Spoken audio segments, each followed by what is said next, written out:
오늘 예배 가운데 주신 아버지 하나님의 말씀은 마태복음 20장 28절 말씀이 되겠습니다. 인자가 온 것은 섬김을 받으려 함이 아니라 도리어 섬기려 하고 자기 목숨을 많은 사람의 대속물로 주려 함이니라. 여러분, 성탄의 계절을 맞아서 주님께서 이 땅에 오신 이유, 네 번째 시리즈 말씀을 전합니다. 이 땅에 주님께서 오신 이유는 여러 가지가 있는데, 첫 번째는 어두운 이 땅을 밝히러 빛으로 오셨죠.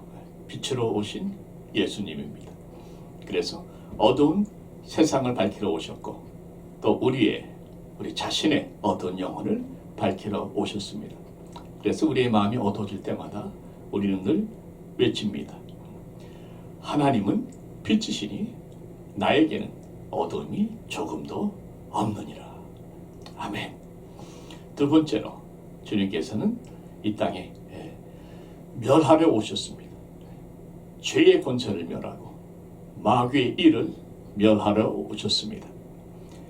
하나님의 아들이 나타나신 것은 마귀의 일을 멸하려 하심이라. 여러분, 마귀가 우리를 누를 때마다 하나님의 아들이 나타나신 것은 너 마귀의 일을 멸하려 하심이라 선포할 때에 하나님의 말씀의 능력 가운데 마귀의 역사가 멸해지는 것을 경험하게 될 것입니다. 세 번째로 예수님께서는 이 땅에 생명을 주러 오셨습니다. 내가 온 것은 양으로 생명을 얻게 하고 더 풍성히 얻게 하려는 것이라 말씀하신 것처럼 주님께서는 우리에게 풍성한 생명을 약속하셨고 또 그 풍성한 약속대로 풍성한 생명을 우리에게 늘 채워주십니다. 오늘 말씀은 네 번째 말씀인데 오늘 본문 말씀 그대로입니다. 인자가 온 것은 섬김을 받으려 함이 아니라 도리어 섬기려 하고 자기 목숨을 많은 사람의 대속물로 주려 함이니라. 여러분, 우리 주님께서 우리를 섬기려 오셨기 때문에 또 죽기까지 섬겨 주셨기 때문에 저와 여러분이 지금 이 자리에 있는 줄 믿습니다. 얼마나 감사한지 모르겠습니다. 자, 여기까지면 할렐루야 아멘인데 주님께서는 계속해서 하신 말씀이 있어요. 무슨 말씀입니까? 내가 너희를 섬긴 것 같이 너희도 서로 섬기라 말씀을 하십니다. 여러분, 주님께서 우리를 어떻게 섬기셨다고요? 죽기까지 섬기셨는데 바로 그 섬김으로 너희도 서로 섬기라 말씀하셨으니까 너희도 서로 죽기까지 섬기라 하는 말씀이 되는 것이죠.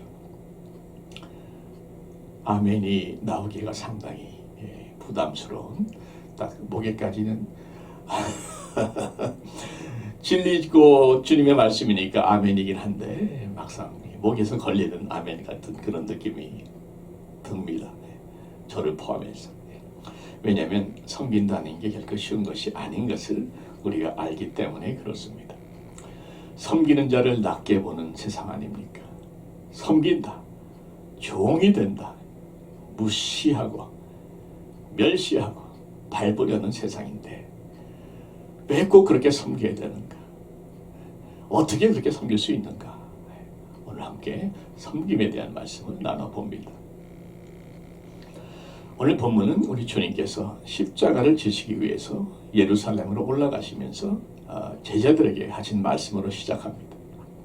주님은 내가 예루살렘에 올라가면 많은 순환을 당할 것이고 채찍을 맞을 것이고 십자가에 매달려 못 박혀 죽을 것이고 죽은 지 사흘 만에 다시 부활할 것이라는 말씀을 차근차근 전하고 계십니다.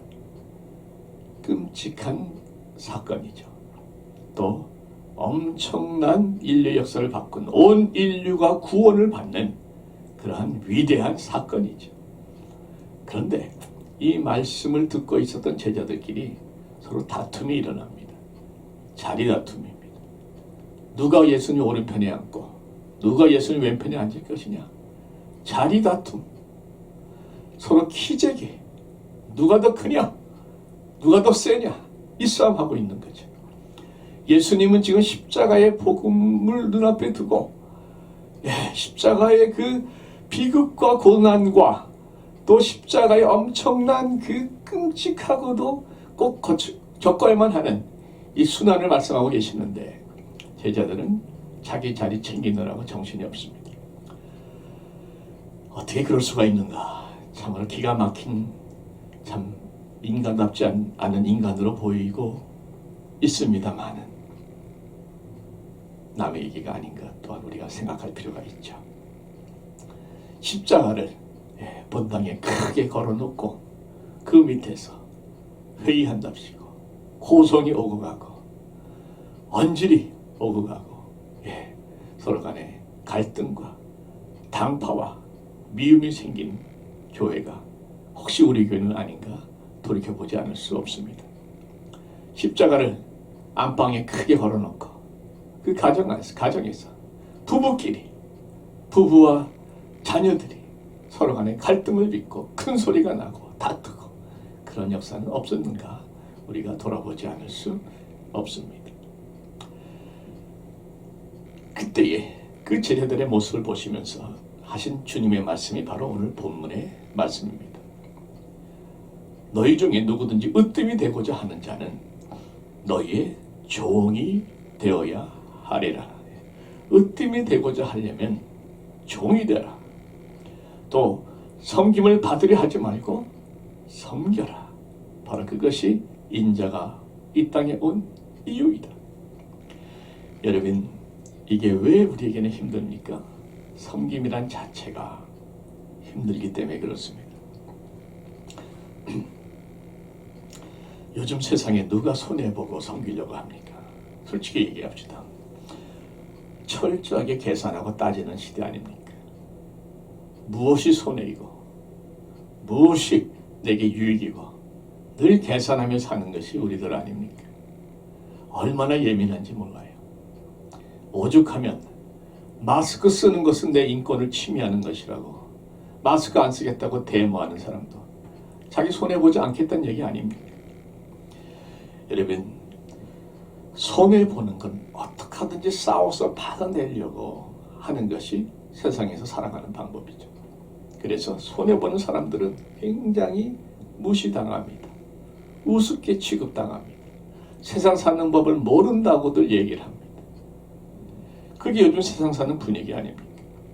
그래서요, 부부 사이도 그렇습니다.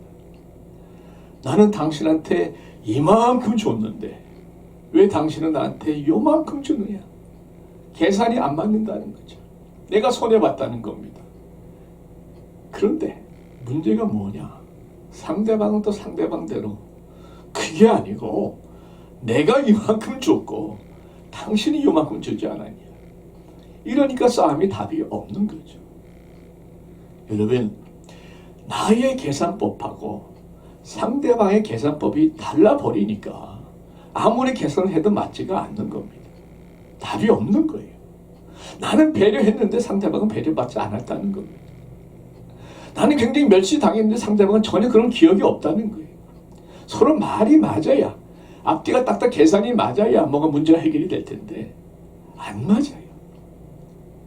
내가 손해보지 않으려고 바둥바둥 거리지만 서로의 계산법이 다르기 때문에 어차피 그렇게 계산하다 보면 서로 간에 오히려 더 갈등이 커지고 다툼이 더 심해지고 해답이 없이 결국엔 갈라설 수밖에 없는 그런 부부의 모습들, 가족의 모습들, 성도들의 모습들을 우리가 얼마나 많이 보고 있습니까? 이게 현실이에요. 그런데 주님께서는 우리 계산하지 말라는 겁니다. 그저 손해보는 셈치고 사실 섬기는 사람이 손해 안 보고 어떻게 섬깁니까? 그죠? 먼저 섬긴다는 자체가 시간을 내야지요. 땀을 흘려야지요. 관심을 보여야지요. 기도를 해야지요. 또 때로는 물질로도 섬겨야죠. 내가 손해보는 것이죠. 주님께서 손해보는 것을 뻔하게 알면서도 손해를 보더라도 섬겨라 하는 것입니다. 여러분, 하나님이 우리를 얼마나 사랑하세요. 독생자가 주신 하나님께서 우리를 손해보지 않도록 해주실 것 같은데 그게 아니에요. 섬기라는 거예요. 손해보라는 겁니다. 왜 그런가? 여러분, 그 이유를 제가 말씀드릴게요. 우리가 섬기는 것은 처음에는 손해보는 것 같지만 그러나 궁극적으로 마지막 결말을 보면 섬기는 사람이 복받습니다.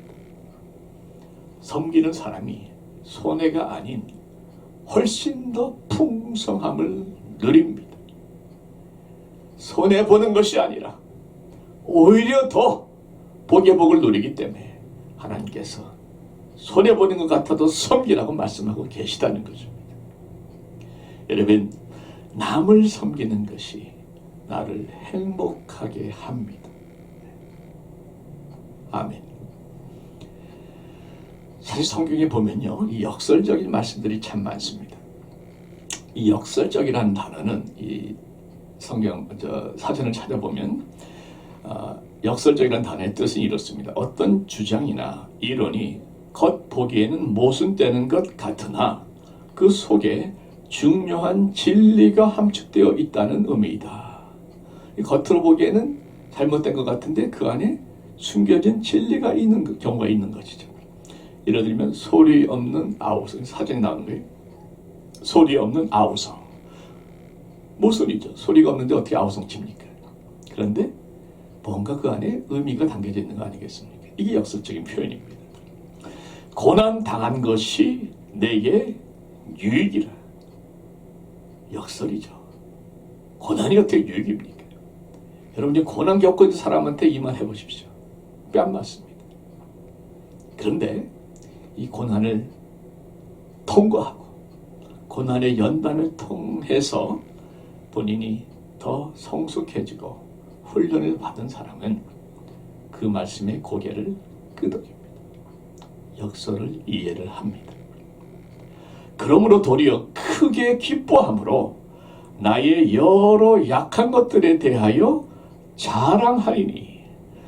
약한 것들에 대하여 자랑한다. 여러분, 누가 자기의 약한 것을 자랑합니까? 숨겨야죠. 그것도 크게 기뻐하면서 자랑한다는 것이에요. 기뻐할 게 따로 있지 뭘 약한 걸 기뻐하냐 말이에요. 역설입니다. 그런데 바닥에 떨어져 본 사람들은 알아요. 내가 그 약한 바닥에 떨어져서 더 이상 힘이 없을 때 그때의 하나님의 신비한 능력이, 하나님의 신비한 은혜가 나를 붙들어서 끄집어 올려주셨던 체험을 한 사람은, 내가 가장 약했을 때에 하나님의 강하심을 경험하는 그 체험을 경험한 사람은 이 말씀을 아멘합니다.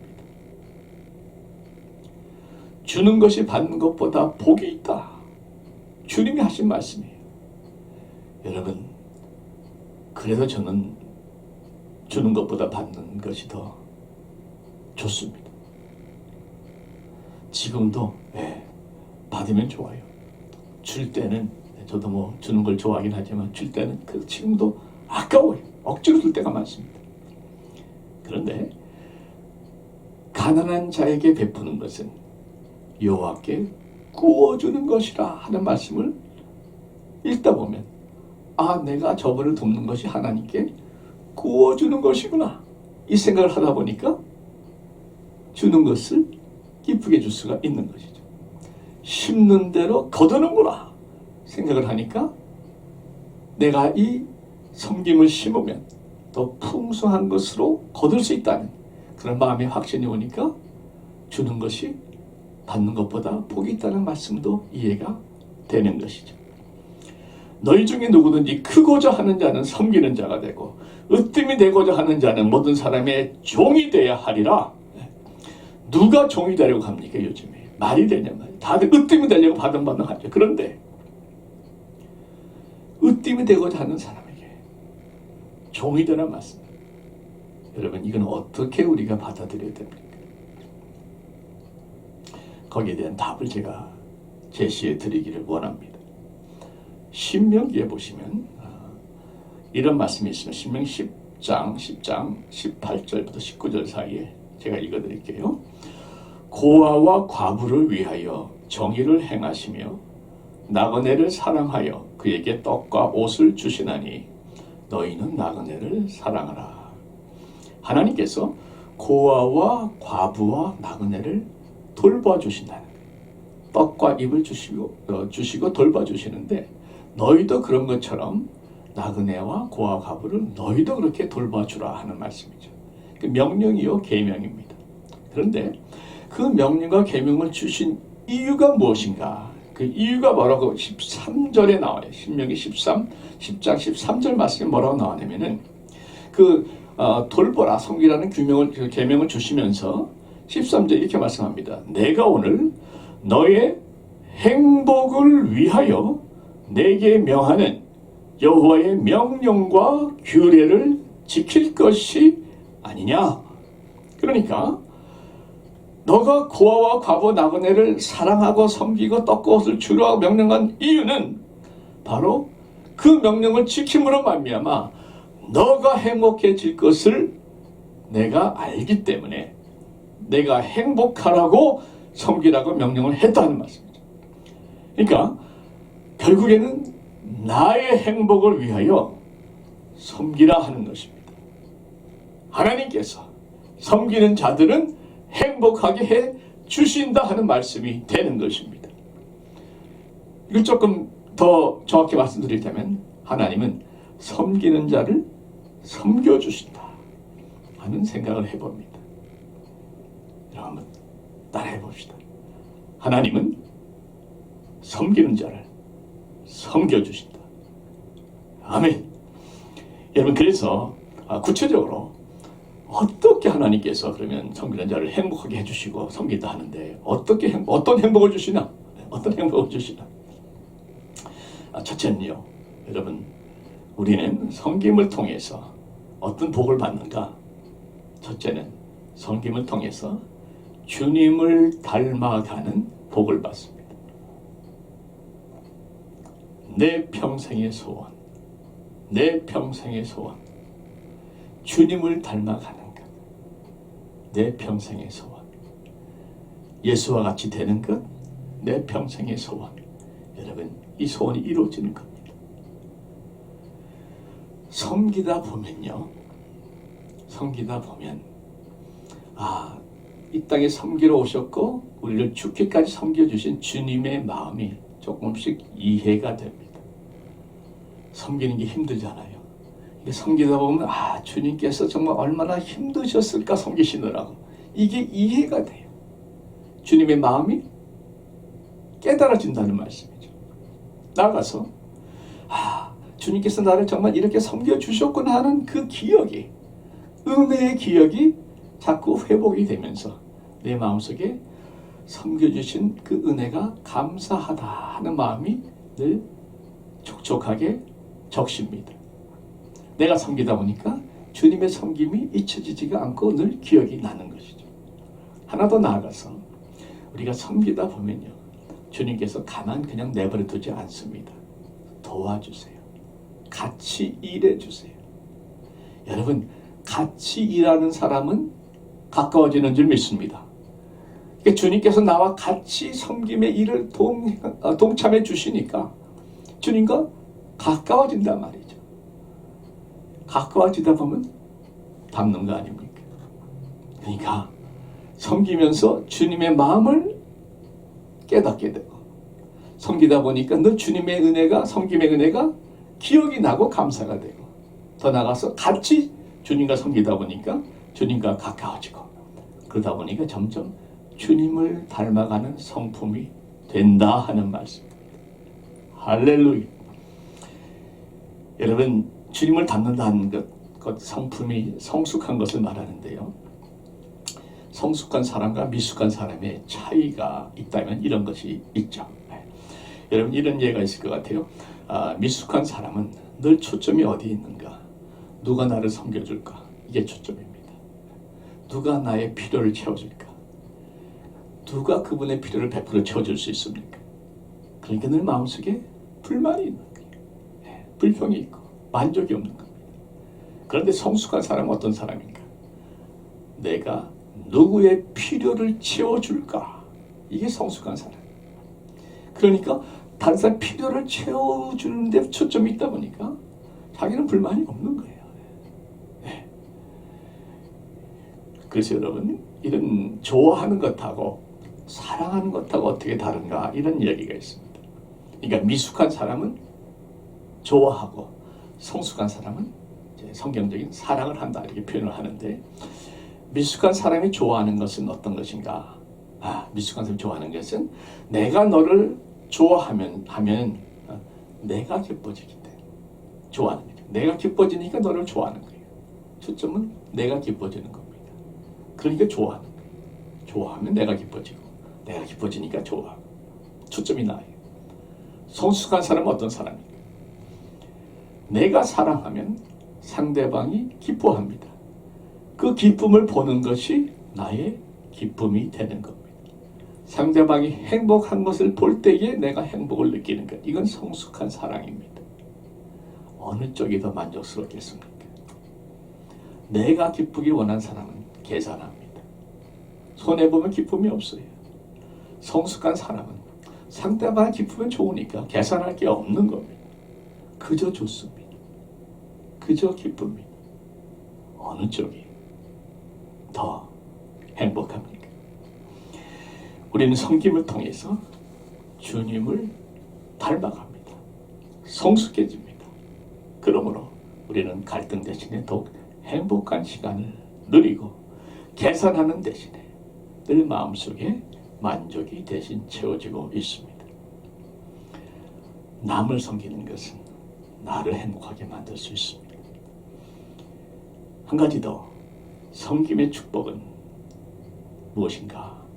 우리가 섬길수록 우리는 하늘에서는 영원한 상급을 더 받는 것을 말할 것도 없고, 이 땅에서도 풍성한 삶을 누릴 수 있습니다.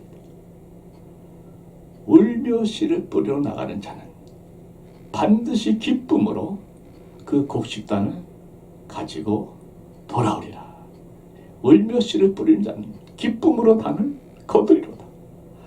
주라, 그리하면 너에게 줄 것이요. 하나님께서 베푸는 자에게 베풀어 주시는데 그냥 베풀어 주시는 것이 아니라 풍성하게 누르고 흔들고 넘치도록 베풀어 주신다는 것이.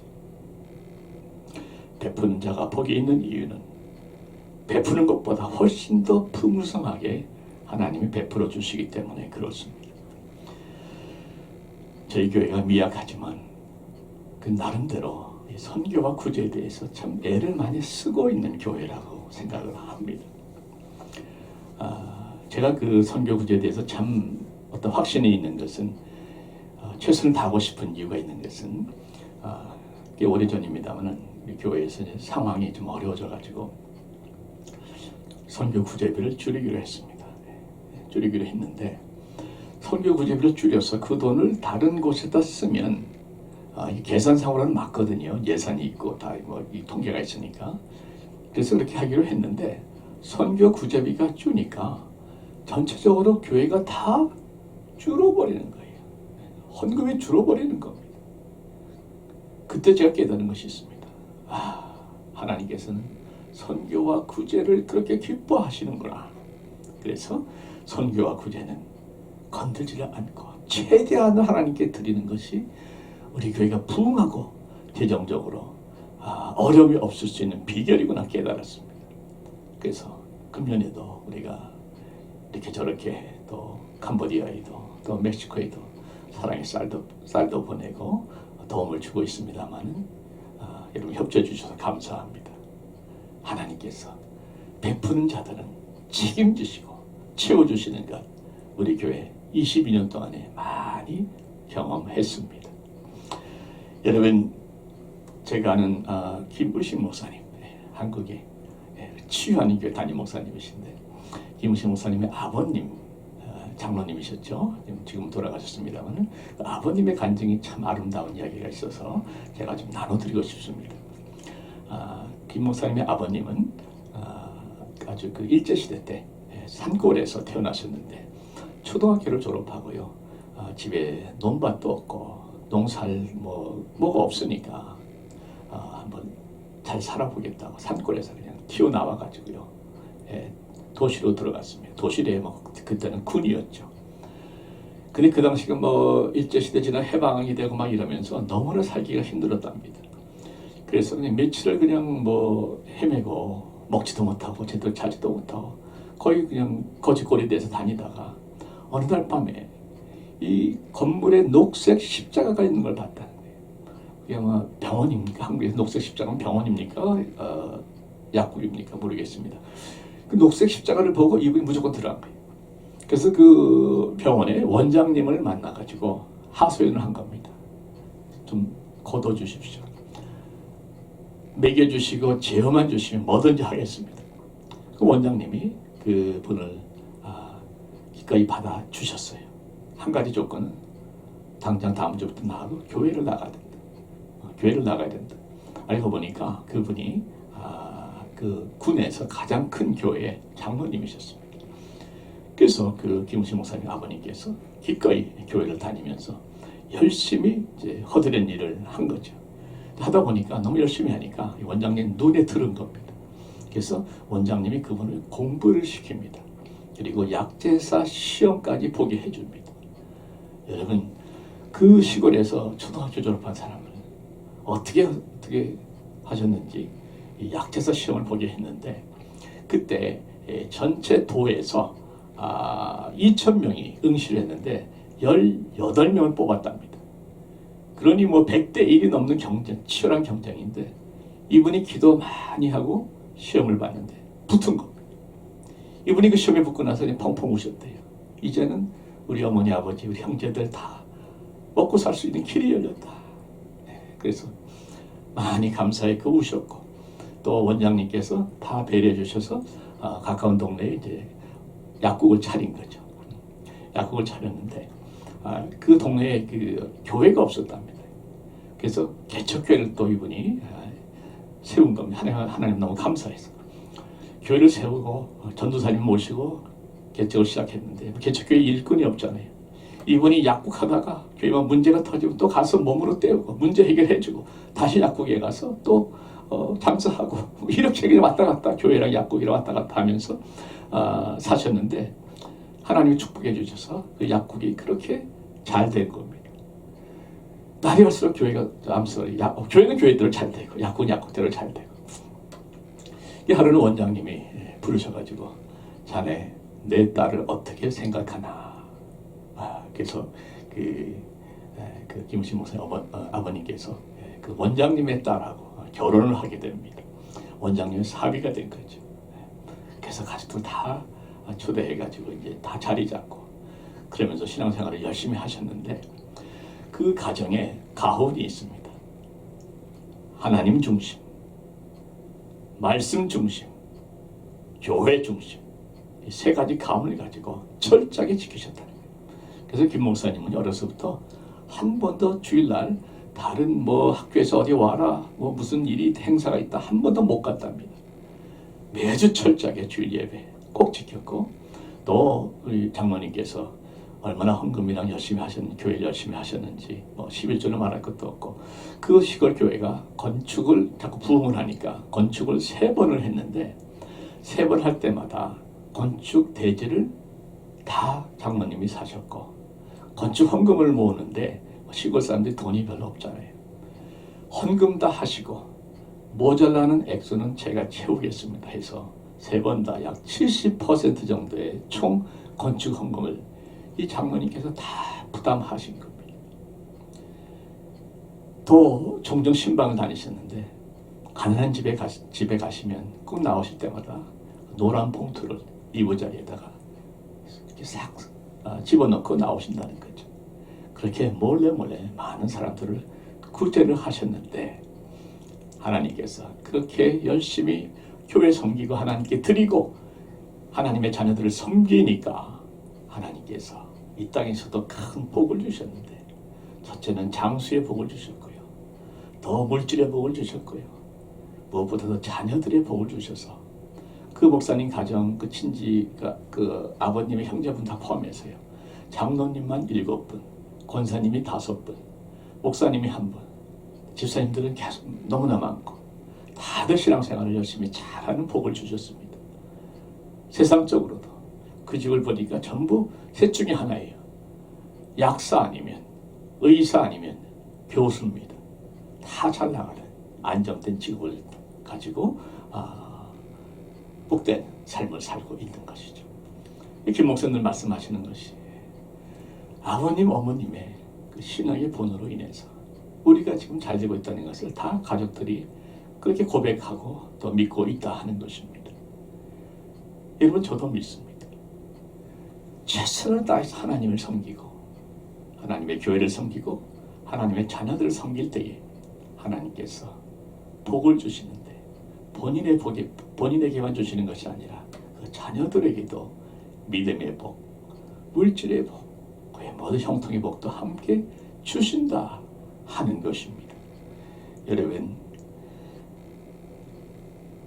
섬기는 자에게는 복이 있습니다. 이것 때문에 섬기는 것은 아니지만 그러나 섬기는 것이 손해가 아니라는 것을 강조하고 싶어서 제가 드리고 있는 말씀이죠. 섬기는 날들이 많지 않습니다. 우리가 영원히 살 것 같지만 언제 어떻게 누가 먼저 불러갈지 아무도 모릅니다. 또 우리 주님께서 언제 오실지도 모르는 것입니다. 그래서 우리는 늘 오늘이 마지막 날이듯이 그렇게 섬겨야 될 줄로 믿습니다.